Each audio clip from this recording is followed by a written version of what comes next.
Hello guys, welcome back to the MMA Sucker channel. As always, I'm Frazer Krohn, and this is a bonus episode, a short sort of 20 minute episode. I wanted to cover two key things that I wasn't able to cover in the full podcast this week. The full podcast is out now on all good sort of streaming platforms, Spotify, Apple Music, and alike, and of course we're on YouTube as well. So go subscribe. Be sure to check that one out. But this one, as the title may suggest, I wanted to, like I say, talk about two things. The Misfits Prime card this weekend, because I don't like to admit it, but I'm kind of excited for this one. And not only that, but also the Conor McGregor news that came out this weekend. So it's going to be a short sort of preview. I've got a couple of articles out on the on MMAsucker.com on the website at the moment, so be sure to go and check them out. But this, I genuinely believe that this may be the death of influencer boxing as we know it. If you haven't seen already the Misfits Prime card, I've dropped a preview. Like I say, I'll drop the link in the description below. Misfits Prime card, we've got a double main event. It's Misfits 10, but we've got a double main event between the main event, the final fight of the evening is going to be KSI versus Tommy Fury, and the co-main event, or the second final fight, or the other main event, as a trying to pitch it as a double main event, but we've always going to have a co-main and a main event. The other big fight on this card is Logan Paul versus Dillon Danis. Now I'm going to jump into the final fight on the card, the KSI versus Tommy Fury fight first, and just sort of preview that and sort of draw a couple of conclusions from that. And then I'm going to talk about the Logan Paul. I'm going to talk about a few of the fights to watch on the to look out for on the card, and then I'm going to give my opinion on why I do think this may be the death of influencer boxing. But like I said, first things first, KSI versus Tommy Fury. It's two big names, and Tommy Fury is certainly an influencer boxer now, and of course KSI is an influencer boxer. I'm telling you now, Tommy Fury is not an influencer boxer as we know influencer boxers to be.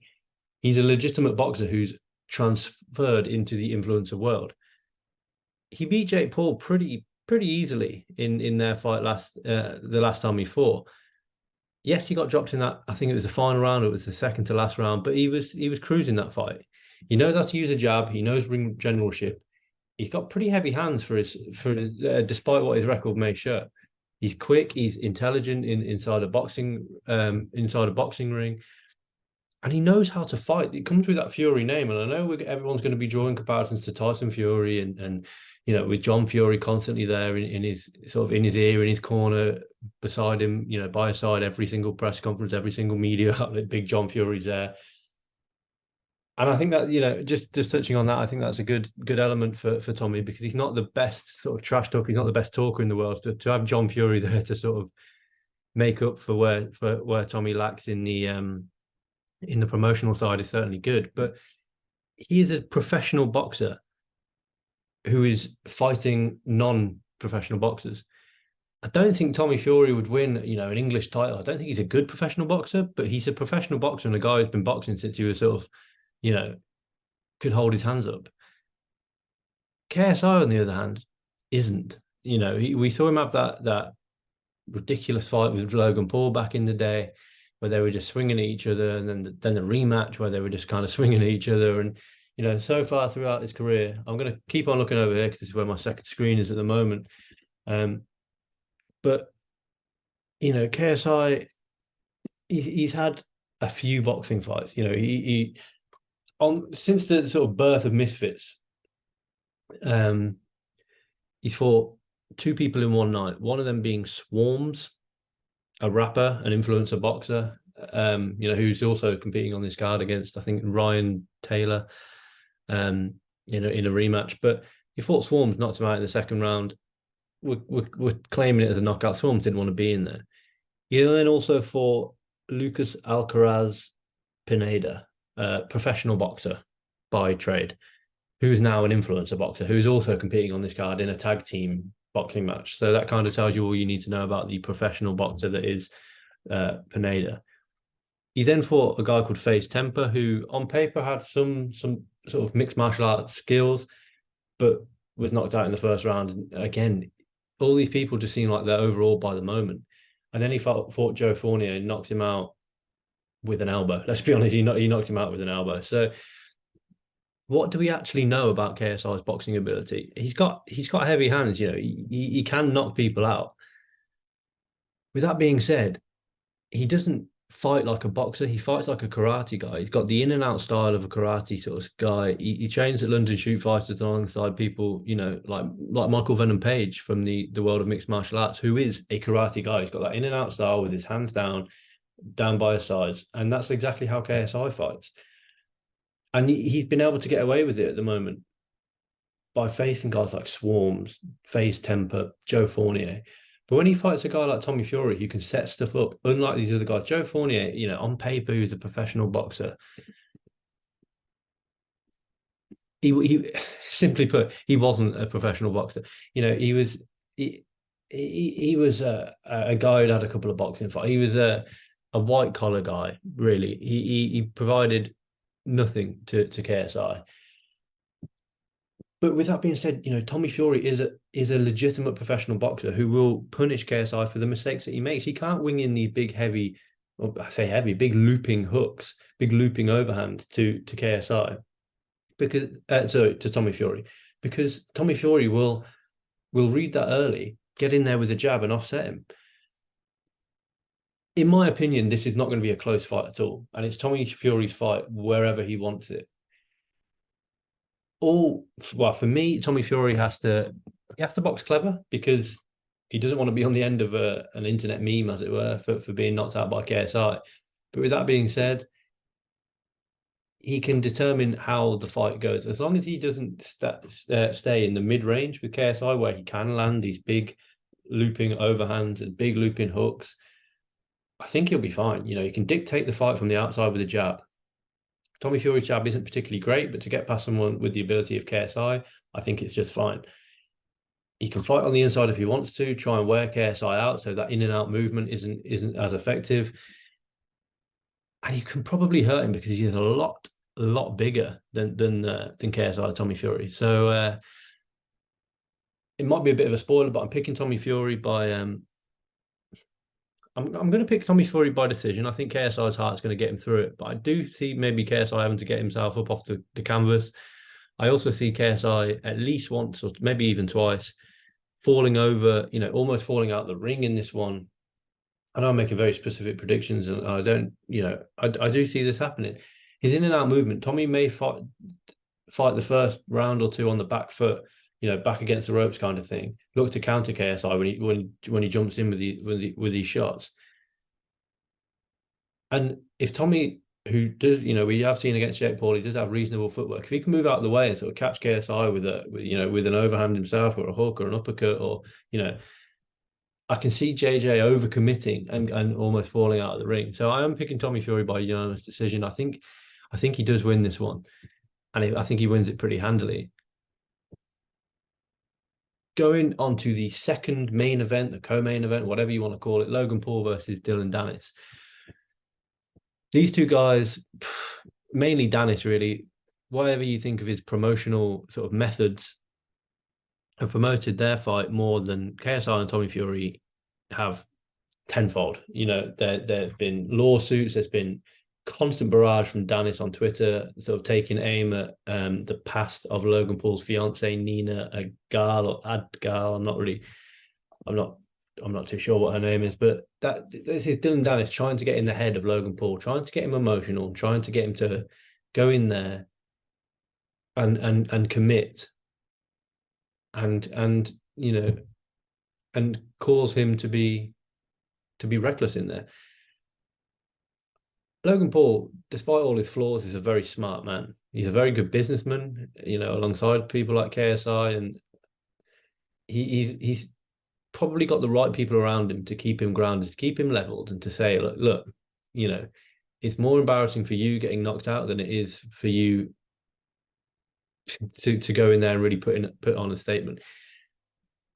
I don't know anything about Dillon Danis' boxing ability. From the short clips that we've seen of him, he's there to get caught for sure, and he likes to fight on the inside. He's got kind of a Mexican boxing style of head on the chest, and I'm going to outwork you. his MMA style, what we can take, he's had, I think, two professional MMA bouts, both for Bellator. What we can take from those two professional MMA bouts is that he's there to be hit. He fights with his hands down by his sides, and he, like JJ, like KSI, uses that sort of karate style, that in and out style. It's completely different for MMA though, because he's using that in and out style to set up something to get the fight to the floor and submit his opponent, which he's done on both occasions. What does worry me for Danis in this one is that if he gets caught by someone as big as Logan Paul, now Logan Paul is a massive, massive guy. Gonna try and find I'm not 100% sure what weight this fight will be contested at. It'll be contested. Give me a second. So it'll be contested at Bridger weight. Let me just double. So between 200 and 224 pounds. Dillon Danis is nowhere near that. From what I understand, he's fought his career at 100. Right, he's fought, twice he's competed in Bellator at 175 pounds. Logan Paul is massive in comparison to this. I mean massive. He competed against Floyd Mayweather and massively, massively outsized him. If you've ever seen Logan Paul, you know how big the guy is, and this is why Dillon Danis arguably wants to USADA testing, because Logan Paul is an absolutely massive guy, but with that size comes an ability, a hindrance of gassing out. Simply put, he does get very tired in fights because he's so big, because he's so muscular. Now, if Danis can really wane on Logan Paul and really put his head on that chest of Logan Paul and wear him out and work the body and get the lactic acid built up in those arms of Logan Paul, and like I say, hopefully he's hoping to get under his skin, as it were, and therefore kind of mentally fatigue him as well as physically fatigue him. I think he could probably pot shot his way around to a sort of end of the fight domination. This fight is 6 rounds though, 6 3-minute rounds. I'll be honest, I see Logan Paul knocking Dillon Danis out. I think he's too big. I think Danis is there to be hit, but I would not be surprised to see a draw in this one. Logan wins the first 3 rounds. Dillon wins the final 3 rounds. I'm going Logan Paul by finish, probably maybe round 3, maybe rounds 2 or 3. I think Logan Paul will finish Dillon Danis, and it's mainly just due to the size discrepancy. This is why these fights aren't sanctioned to be official bouts, from what I understand, because Dillon Danis, although he may weigh the same as Logan or similar in the sort of same weight category as Logan, on weighing day, Logan's going to blow up and Dillon probably isn't.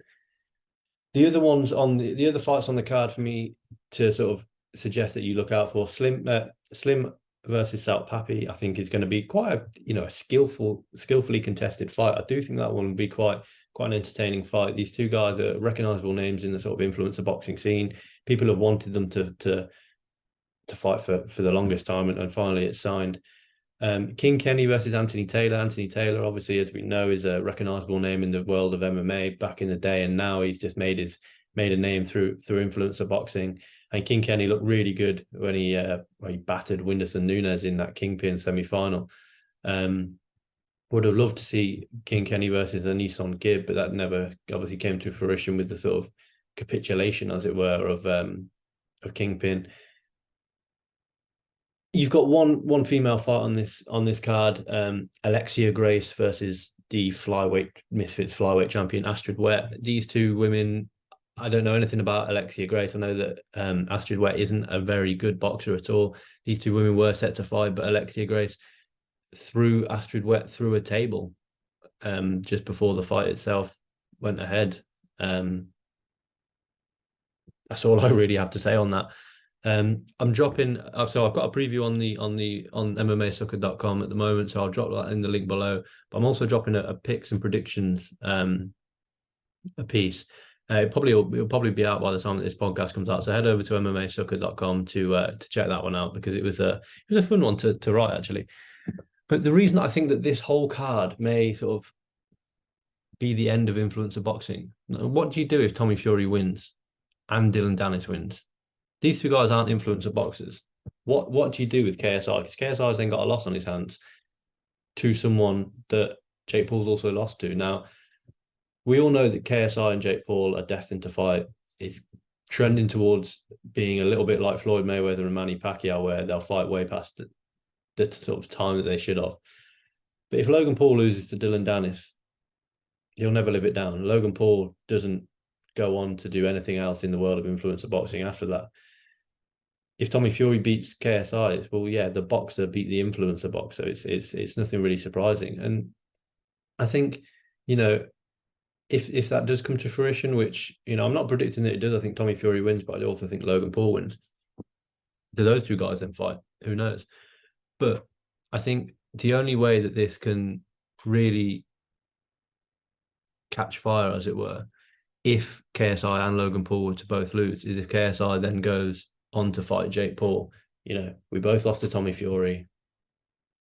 We'll have a final shootout. And I do think that this card, there's a big risk, you know, if Tommy Fury, you know, badly outpoints KSI, and Dillon Danis, you know, stands Logan Paul on his head and makes him look a bit stupid, it's not a good look for the influencer boxers. Do I think that'll happen? I don't. But, you know, I'll be commenting on the full podcast on Monday, Sunday or Monday, and you know, of just how much of an impact this card will have on the world of influencer boxing as a whole going forward. Obviously, it all depends on results, but there's certainly a risk. There's certainly a risk. But the final thing I just want to comment on really quickly is Conor McGregor has officially filed this paperwork, confirmed by UFC President Dana White. Conor McGregor has officially filed this paperwork to re-enter the USADA testing pool. This is good news. We all know that McGregor, well, okay, I don't want to be... We all know that allegedly McGregor was on all of the gear to get over the injury. And, you know, that is a loophole that is available, that many fighters have used the loophole of retirement to come out of the USADA testing pool, take supplements or potentially even PEDs. I don't want to assume, but this is what the sort of understanding is within the community, that these guys are taking PEDs to help their body heal from an injury whilst they're retired, and then they re-enter the USADA testing pool, piss clean for 6 months, and are free to fight. McGregor entering the testing pool in October, or, you know, end of September, October, is absolutely no surprise to me whatsoever, because he's still the UFC's biggest star, in my opinion. What is important is that Conor McGregor has entered the USADA test pool, so he has to submit 6 months worth of clean tests. Now, we anticipate UFC 300 to be around March, April, May time. October, November, December, January, February, March, April. That's 7 months away. And let's not forget that Conor McGregor can be booked for a fight in over 6 months, but he has to be clean for 6 months. What I'm anticipating is that Conor McGregor competes for the lightweight, competes against Michael Chandler at UFC 300. Most probably, I mean, he will be the headliner. There won't be a belt on the line, but I'm anticipating that's what will happen. So the return of Conor McGregor is imminent, which is certainly exciting. And I think we'll see it at UFC 300. But like I said, guys, this is just a bonus podcast. I just wanted to drop you that news. I'm excited for the return of McGregor. I'm actually quite excited for this Misfits Prime card. Drop a comment below how you think the KSI versus Tommy Fury and Logan Paul versus Dillon Danis fights are going to go. And what you think about Conor McGregor's potential return to action. Will he even fight Michael Chandler, or will he fight the winner of Makhachev versus Oliveira, which goes down in a couple of weeks?